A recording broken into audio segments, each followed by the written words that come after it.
তো আমাদের ফোনে অনেক সময় দেখা যায় যে অফিস থেকে এমনি কল আসে, তাতে আমরা বিরক্ত বোধ করি। তো সেই কল যদি না আসে এমন একটা কাজ করলে পারি কেমন হয়, ঠিক তেমনি আপনি যে এই কাজটা করলে পারি, যে নাম্বারগুলো আপনাকে বিরক্ত করে ওই নাম্বার থেকে আর কল আসবে না।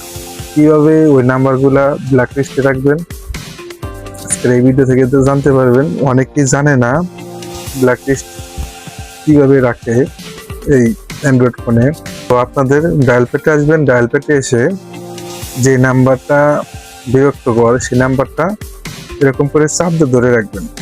চাপ দিয়ে ধরে রাখলে পারে এই যে দেখেন নিচে হলো এই যে ব্ল্যাক রিপোর্ট স্প্যাম, আপনারা এখানে ব্ল্যাক লিস্টে রাখতে পারেন। এই যে আমি এখানে ব্ল্যাকে রেখে দিলাম, এই নাম্বার থেকে আর আমার কোনো কল আসবে না।